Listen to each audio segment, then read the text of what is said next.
Joël que dans les derniers jours, je répandrai de mon esprit sur toute chair, sur les hommes, sur les femmes, sur les jeunes gens ainsi que sur les vieillards. Nous te prions, Seigneur mon Dieu, de répandre ton esprit sur les femmes que tu as appelées. Seigneur, manifeste-toi.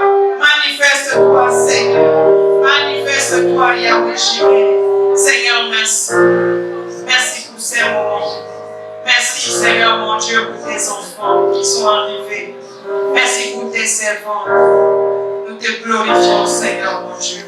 Que le Saint-Esprit prenne le contrôle. Qu'il enlève tout ce qui est en moi et qu'il n'utilise rien que ma bouche. Seigneur, manifeste-toi au nom de Jésus. Amen. Amen. Acclamons-nous. Acclamons notre Seigneur.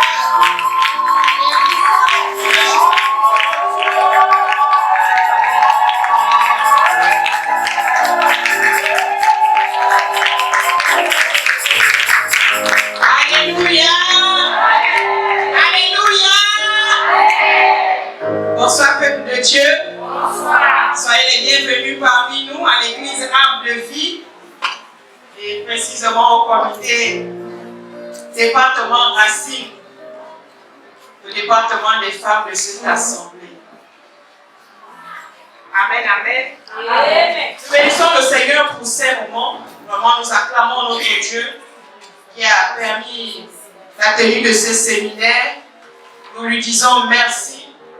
Merci pour toutes les femmes qui ont contribué, qui ont permis que nous puissions vraiment réaliser ces moments. Nous bénissons notre Dieu pour la vie de son moine, pour la vie de son serviteur qui ne cesse de pousser les femmes, qui nous accompagnent dans notre vision. Nous bénissons vraiment Dieu pour le prophète qui a dit oui pour l'organisation de ce séminaire des femmes. Merci vraiment pour cet homme qui croit au leadership féminin alors que plusieurs n'acceptent pas cela. Merci, merci Seigneur. Alléluia. Amen. Alléluia. Amen. Pour celles qui ne me connaissent pas, je suis le pasteur Emmanuel Congo, pasteur adjoint de cette assemblée, épouse du prophète. Amen, amen. Amen. Nous sommes là dans une rencontre des femmes pour notre édification. Le thème de notre séminaire est les combats de la femme dans l'église du Seigneur. Les femmes ont tellement subi beaucoup de discrimination dans l'église que le Saint-Esprit a permis que nous puissions édifier les femmes. Les objectifs que nous voulons atteindre sont plusieurs. Nous voulons édifier les femmes sur les réalités qu'elles subissent dans l'église de Jésus, exhorter les femmes sur leur ministère spirituel, encourager toute femme vraiment à servir le Seigneur, puis également pour les femmes qui sont en difficulté, qui ont peur de rentrer dans leurs appels. Alléluia. Alléluia. Amen. Nous ne nous éloignons pas véritablement de notre thème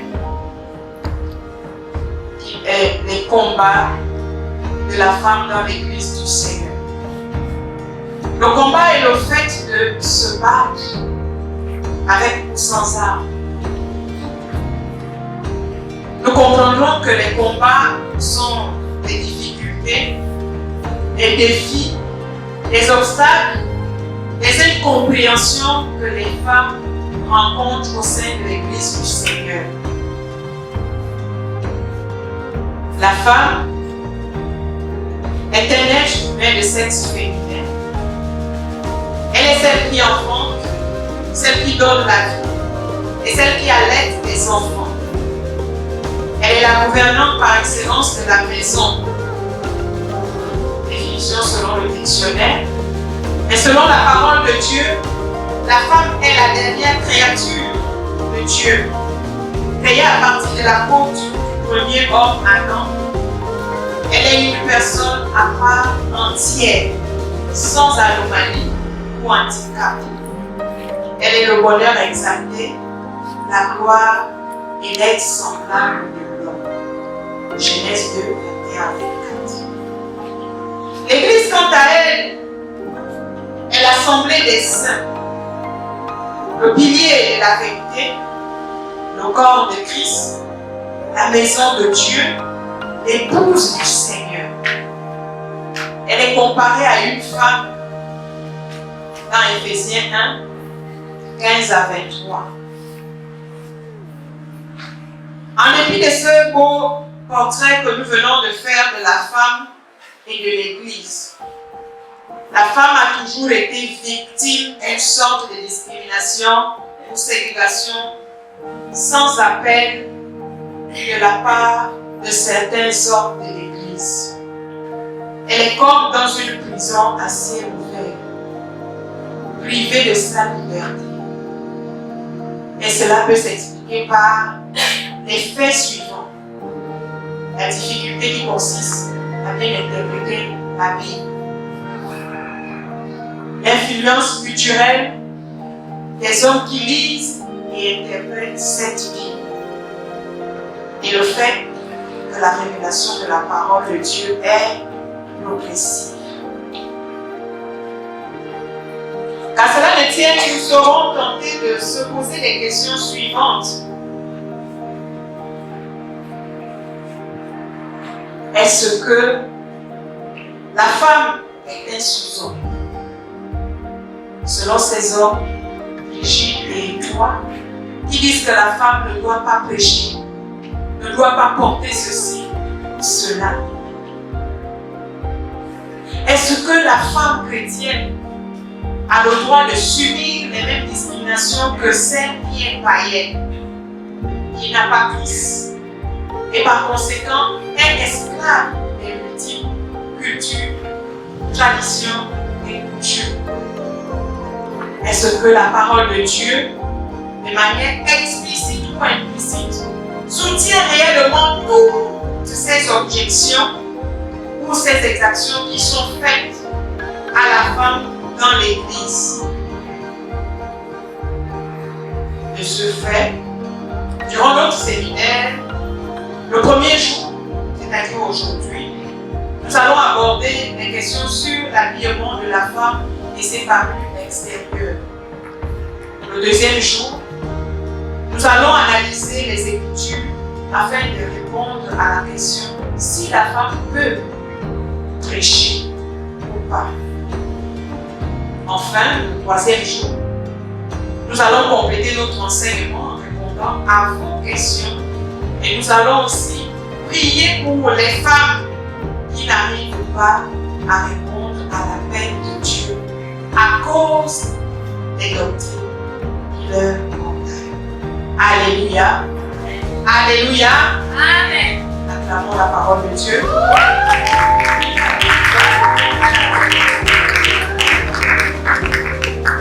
Et mes sœurs, avant de poursuivre avec notre enseignement, je voulais d'abord vous donner quelques consignes. Ici, nous sommes dans un séminaire d'enseignement d'éducation des femmes. Donc, nous voulons véritablement compléter l'enseignement avec vos questions. Donc, tout à l'heure, celle qui a le papier, nous avons préparé le papier. Durant tout mon enseignement, vous avez la possibilité de rédiger vos questions. Donc, avant de partir, nous allons ramasser toutes les questions. Amen. Amen, amen. Je pense que les mamans ont des stylos. Si tu n'as pas le stylo et que tu veux poser la question, demande à la voisine qui a côté de toi. Donc, la maman qui a les papiers, il faut déjà circuler pour les notes. Alléluia. Le sous-thème que nous allons développer aujourd'hui est l'habillement de la femme et ses parures extérieures.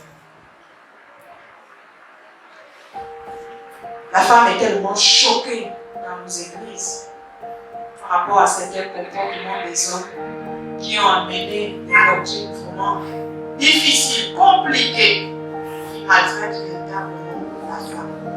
et selon la parole de Dieu. Nous allons voir comment la femme doit s'habiller. Alléluia. Alléluia. Amen. Avant d'avancer, il est important de comprendre que les parures extérieures sont l'ensemble des bijoux, de tout ce qui est ornement extérieur de la femme, y compris les vêtements. Amen. Donc c'est ce sous-thème que nous voulons développer aujourd'hui, selon la parole de Dieu. Nous avons beaucoup de points à développer, mais nous allons commencer par le port du pantalon, qui est vraiment un sujet qui soulève beaucoup de polémiques dans l'Église, beaucoup de problèmes dans l'Église. Alléluia. Amen. Nous allons prendre le texte de Deutéronome 22, verset 5. Je prie qu'il y ait une personne qui ne montre pas, qui ne fait rien, mais qui doit avoir ça avec son téléphone pour lire rapidement ces passages.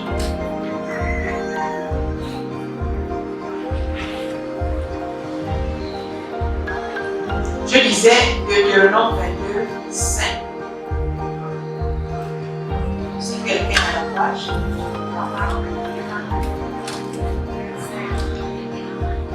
Une femme ne portera point un habillement d'homme, et un homme ne mettra point des vêtements de femme. Car quiconque fait ces choses est en abomination à l'Éternel. Amen. Une femme ne portera point un habillement d'homme, et un homme ne portera point des vêtements de femme. Car quiconque fait ces choses est en abomination à l'Éternel, ton Dieu. Alléluia. Amen. Alléluia. Amen. Ici, il est question vraiment du travestisme dans ce texte. Habillement d'homme, habillement de la femme, c'est quoi? Ce texte nous parle du travestisme. Et le travestisme, c'est le fait de vouloir changer de camp. Le fait que Dieu t'a créé femme. Mais toi, tu deviens garçon. Dieu te crée garçon, mais toi, tu veux devenir femme. Et ce qu'il faut comprendre aussi, c'est que c'est le travestisme qui aboutit obligatoirement à l'homosexualité. Et donc, Dieu est contre cette abomination. C'est pourquoi il interdit à la femme de ne pas porter l'habillement d'homme. Ainsi de suite. Habillement précisément à cette époque-là, même le pantalon n'existait pas. Aujourd'hui, beaucoup de prédicateurs ont pris certains vêtements, ils ont remis à la femme, et d'autres, on a remis à l'homme. À l'époque même que Moïse avait écrit tout ça, le pantalon n'existait pas.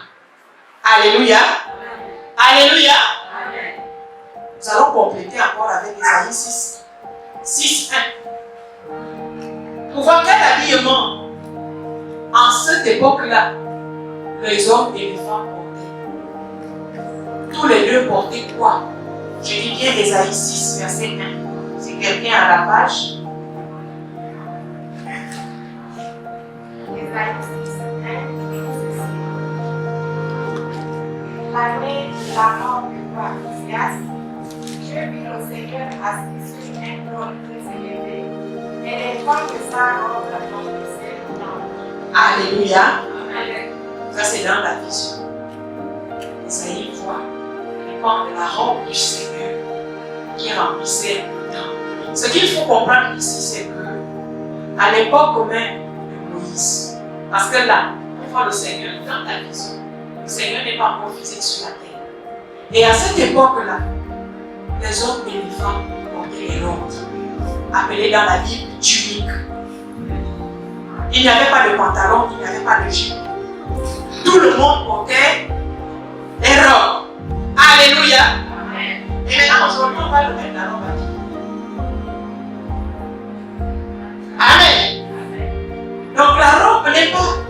forcément un habit de femme. Homme comme femme, chacun peut porter la robe. Mais sauf qu'à cette époque-là, il y avait aussi des différences comme aujourd'hui. Il y avait les tuniques des hommes et les tuniques des femmes. Donc, il n'y avait pas l'amalgame. Eux-mêmes, ils connaissaient. De même que de nos jours, quand nous allons au marché, femmes qui cherchent le jean ou le pantalon, il y a les jeans pour les hommes, n'est-ce pas?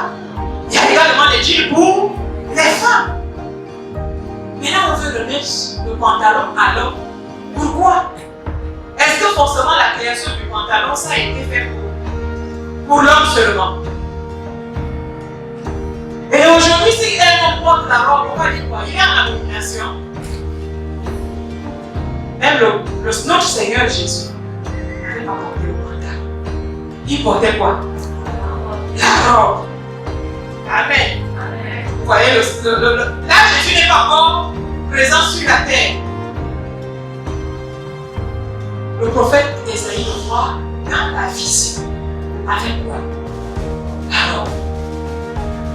Et vous-même, vous allez comprendre même que quand Jésus a marché sur la terre, on nous parle de la femme à la pleine de sang qui avait touché quoi? La robe du Seigneur. Amen. Amen. Elle n'avait pas touché le pantalon. La femme à la pleine de sang n'a pas touché le pantalon de Jésus. Elle a touché quoi? La robe. Pourquoi vouloir donner la robe seulement à la femme? Amen, amen. Et c'est pourquoi vous voyez même que dans les autres religions, comme l'islam, eux ils portent les robes. Amen. Homme comme femme dans l'islam, n'est-ce pas? Ils portent les robes. Vous allez voir que les musulmans, c'est même très rare de les voir en jean, en pantalon tissu. Ils sont toujours dans leur.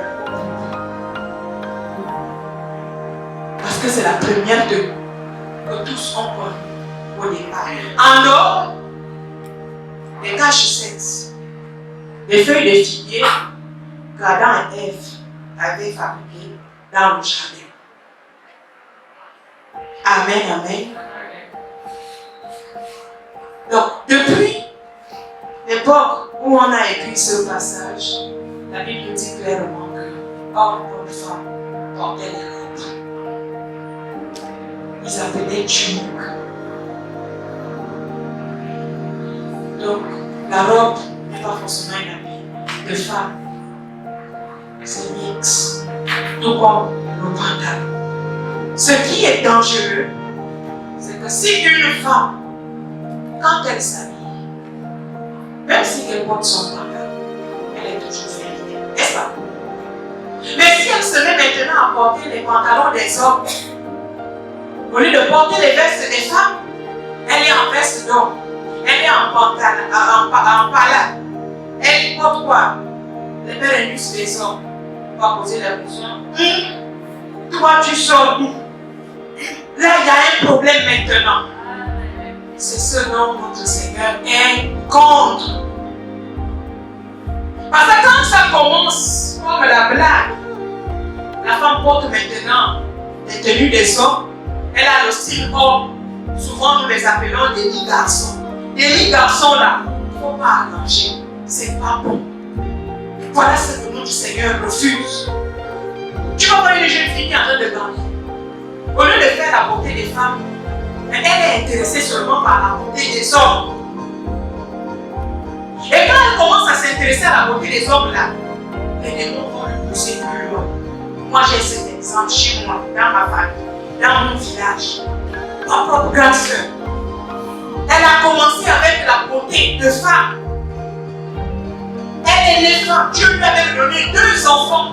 Ça veut dire qu'elle a eu même un mari. Elle a été sous le toit d'un homme. Mais aujourd'hui, elle a complètement abandonné le style femme. Ça a commencé par quoi? Le ballon. Le fait de s'intéresser au football. Elle jouait au club 105, équipe féminine.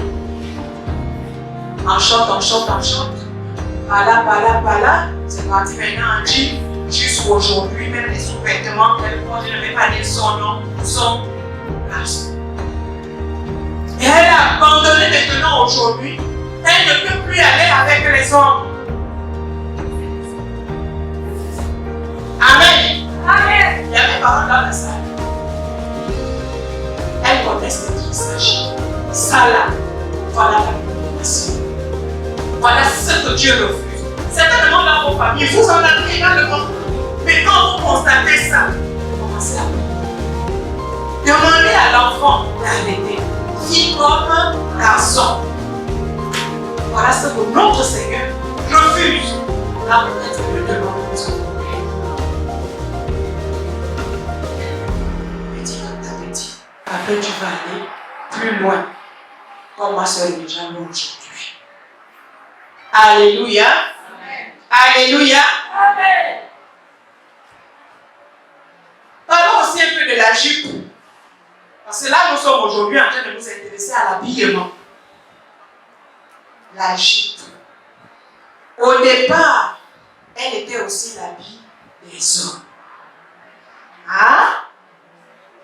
Est-ce qu'on est d'accord pour ça? La jupe n'est pas née aujourd'hui. On n'a pas créé la jupe aujourd'hui. C'est pourquoi, bien aimé, avant de faire les débats, faisons d'abord l'effort de faire la recherche. La jupe n'a pas été créée pour les femmes. La jupe aussi, au départ, était un vêtement masculin. Mais précisément pour les militaires et les sportifs. Même jusqu'aujourd'hui, dans certains pays, les militaires portent encore des jupes. Alléluia. Alléluia. Nous avons quelques exemples des pays qui portent la jupe. Amen. Tout le monde connaît l'Écosse. L'habillement des hommes de là-bas, c'est comment? Maintenant, s'il y a une Écosse, voilà, elle ne sait pas comment. Les Écossais. Un Écossais accepte le Seigneur. On va lui dire quoi? Tu vas aller en enfer? Il accepte le Seigneur. Il vit selon la parole de Dieu. On va lui dire qu'il va aller en enfer. Je ne crois pas. Je ne crois pas. Moi, je ne peux pas faire un tel jugement. Parce que jusqu'aujourd'hui, en Écosse, là-bas, les hommes portent des jupes. On nous balance ça en bikini, nous on vient maintenant porter, alors que là-bas, c'était pour les hommes. Alléluia. Amen. Alléluia. Amen. Il y a aussi d'autres contrées de l'Asie où les hommes portent des jupes, mais on a mis d'autres appellations. Exemple, en Inde, on appelle la jupe la dhoti ou le longi. En Asie du Sud et dans le sud-ouest asiatique, la jupe est appelée le sarong. Mais sinon, quand tu vois, c'est jupe. C'est jupe. Il y a également le Sri Lanka où les hommes portent les jupes. Mais qui a décidé maintenant aujourd'hui que la jupe est devenue un vêtement de femme? C'est vrai, la mode a évolué. On ne peut pas directement dire que si les hommes continuent à porter la jupe aujourd'hui, ils sont dans le péché. Je ne pense pas. Moi, à mon niveau, je ne peux pas juger.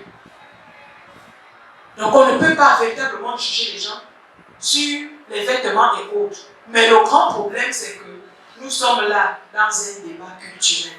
C'est un problème de culture. Donc, chaque pays va venir se défendre selon sa culture.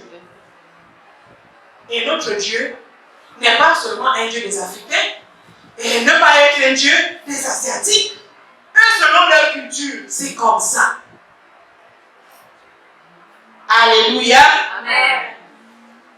Donc, les débats culturels ne sont pas dits d'imposer les doctrines de notre Dieu. C'est pas ce qui vient être maintenant le fondement d'une doctrine. À cause de quoi? Parce que ça a commencé par une culture, une tradition d'un pays.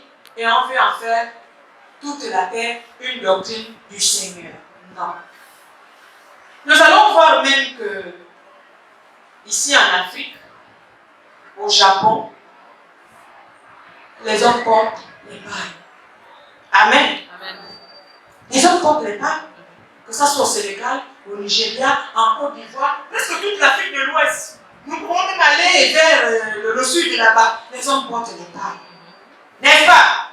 Quand vous voyez les tenues traditionnelles que les Ivoiriens portent, même là au Cameroun, maman c'est les filles. Il y a les tenues traditionnelles chez vous au Cameroun, n'est-ce pas? Les hommes portent quoi? Les palmes. Amen, amen. Amen. Même si ces gens-là acceptent le Seigneur, on va dire quoi? Ils sont en abomination. Là, c'est un problème culturel. C'est un problème de tradition.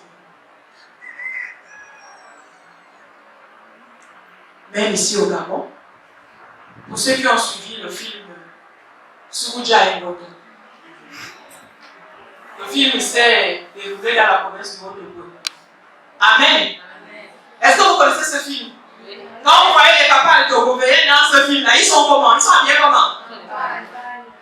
Donc vous pensez que tous ces hommes-là, même parmi eux, il n'y a même pas eu quelqu'un qui a accepté le Seigneur. À cause de ce pas-là, il va aller brûler en enfer. Alléluia.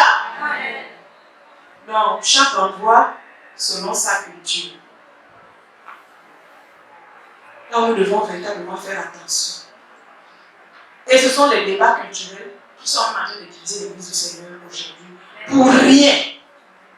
On laisse le fondement de la foi chrétienne et nous partons faire les bagarres là où on ne doit même pas faire la bagarre.